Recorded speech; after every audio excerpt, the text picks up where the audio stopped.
নিশ্চয়কৈ কৰোনা মহামাৰীৰ সংক্ৰমণ ৰোধ কৰিবলৈ ৰাজ্য চৰকাৰে জাৰি কৰা মিনি লকডাউনত এতিয়া ক্ষতিগ্ৰস্ত হৈছে একাংশ দৈনন্দিন জীৱিকা কৰি খোৱা লোক। আৰু এই মুহূৰ্তত মই উত্তৰ গুৱাহাটী ঐতিহ্যমণ্ডিত মহাপ্ৰভু শ্ৰী শ্ৰী দৌলগোবিন্দ মন্দিৰৰ সমীপত উপস্থিত আছোঁ। দৌলগোবিন্দ মন্দিৰৰ লগত যিসকল ক্ষুদ্ৰ ব্যৱসায়ী জড়িত হৈ আছে, ধূপ চাকি নৈবদ্য আদি বিক্ৰী কৰি যিসকলকে দৈনন্দিন জীৱন নিৰ্বাহ কৰে, তেওঁলোকলৈ কিন্তু এতিয়া অমানিশা নামি অহা পৰিলক্ষিত হৈছে। আৰু মই সামগ্ৰিকভাৱে পৰিৱেশটো প্ৰাগ নিউজৰ দৰ্শকসকলক দেখুৱাবলৈ অনুৰোধ জনাম। ভিডিঅ' অনুৰোধ দৰ্শক তেওঁ দেখুৱাব, যিহেতু দৌলগোবিন্দ মন্দিৰৰ সমীপত যিসমূহ দোকান আছে, ক্ষুদ্ৰ ব্যৱসায়ী বুলি কৈছোঁ, তেওঁলোকে ফুল ফল আৰু ধূপ চাকি নৈবদ্য আগবঢ়াই মন্দিৰসমূহলৈ সেইসমূহ দোকান কিন্তু এতিয়া যে তেওঁলোকৰ জীৱনলৈ অমানিশা নামি আছে, সেইসমূহ দোকানত কিন্তু এতিয়া বিক্ৰী নাই বা তেওঁলোকে এনে ইয়াত বহি থাকিবলগীয়া হৈছে। কোনো ধৰণৰ বিক্ৰী নাই বা তেওঁলোকে এই যিকেইদিন লকডাউন বা মিনি লকডাউন হৈছে, এইকেইদিনত কিন্তু তেওঁলোকে বিশেষভাৱে ক্ষতিগ্ৰস্ত হৈছে। মই দেখুৱাইছোঁ পৰিৱেশটো, এয়া এখন যি ধূপ চাকি নৈবদ্যৰ দোকান, তেওঁলোক বিশেষভাৱে ক্ষতিগ্ৰস্ত হৈছে এই মিনি লকডাউনত। চৰকাৰে যিহেতু ক'ভিড মহামাৰীক ৰোধিবলৈ যি প্ৰট'কল বান্ধি দিছে বা ক'ভিড বিধি বান্ধি দিছে বা মিনি লকডাউন ঘোষণা কৰিছে, 11 বজাৰ পিছত যিহেতু দোকান পোহাৰসমূহ বন্ধ কৰিব লাগে, তেনে পৰিপ্ৰেক্ষিতত কিন্তু ব্যৱসায়ীসকল বিশেষভাৱে ক্ষতিগ্ৰস্ত হৈছে। মই যদি আনফালেও দেখুৱাওঁ, ভিডিঅ'টোৰ চন্দ্ৰছে যদি কিছু জুম কৰি দেখুৱাই, সেইসমূহ দোকান ইয়াত প্ৰায় 10ৰ পৰা 15খন ইয়াত এনেধৰণৰ দোকান আছে। তেওঁলোকে ফল মূল, ফুল বা ধূপ চাকি নৈবদ্য তেওঁলোকে বিক্ৰী কৰে। আৰু যিসমূহ ভক্ত আহে দৌলগোবিন্দ মন্দিৰলৈ, যিসকল ভক্ত আহে দৈনিক, যিহেতু হাজাৰ হাজাৰ ভক্ত আহে বিভিন্ন প্ৰান্তৰ পৰা, এই ভক্তসকলে এইসমূহ দোকানৰ পৰাই সেই সামগ্ৰীসমূহ, পূজাৰ যিসমূহ সামগ্ৰী ক্ৰয় কৰে। আৰু কিন্তু এতিয়া যিহেতু ক'ভিড মহামাৰীৰ যি ক'ভিড বিধি অনুযায়ী মন্দিৰৰ যি দুৱাৰ তীৰ্থযাত্ৰীসকলৰ বাবে বন্ধ কৰি ৰখা হৈছে, তেনে পৰিপ্ৰেক্ষিতত কিন্তু এই ব্যৱসায়ীসকল বিশেষভাৱে ক্ষতিগ্ৰস্ত হৈছে। মই কথা পাতিবলৈ যত্ন কৰিম, যিহেতু দীৰ্ঘদিন ধৰি মন্দিৰ বন্ধ হৈ আছে, আপোনালোকৰ যথেষ্ট হয়, মন্দিৰত নোহোৱাৰ কাৰণে বহুত আমাৰ সুবিধা হৈছে। যোৱা লকডাউনতো ছটা মাহ লকডাউন হ'ল, আমাৰ সাধাৰণ দোকানখিনিৰ প্ৰতি চৰকাৰে কোনো চকু নিদিলে। সাধাৰণ ৰাস্তাৰ দোকানীবিলাকে অলপ হ'লেও সহায় পাইছে, কিন্তু আমাৰ নিচিনা মধ্যবিত্ত মানুহখিনিয়ে একেবাৰে তলতো যাব নোৱাৰে, ওপৰতো উঠিব নোৱাৰে। আমাৰ কাৰণে বৰ দিগদাৰ।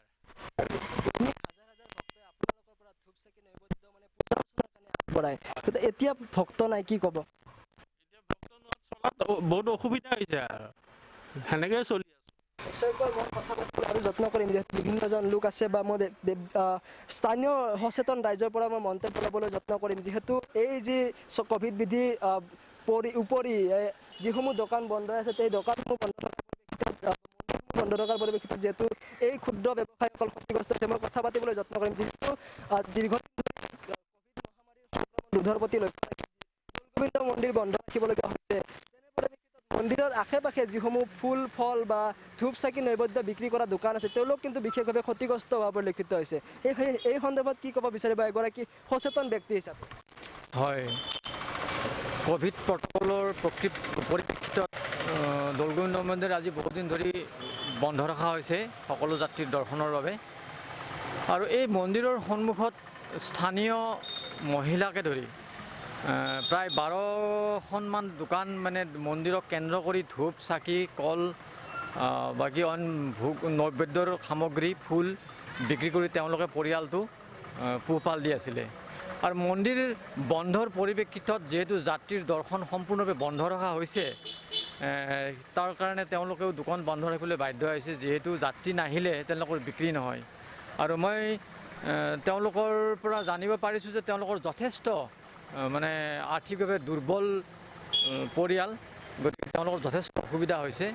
আৰু এই ক্ষেত্ৰত তেওঁলোকক অলপ সহায় যদি আমি কোনো সংগঠন কিংবা চৰকাৰ প্ৰশাসন তেওঁলোকক যদি তেওঁলোকক অলপ আৰ্থিক সাহাৰ্য প্ৰদান কৰে, মই ভাবোঁ এইটো খুব ভাল কথা হ'ব। আৰু তেওঁলোকৰ পৰিয়ালটো চলি যোৱাত নিশ্চয় অলপ সুবিধা পাব।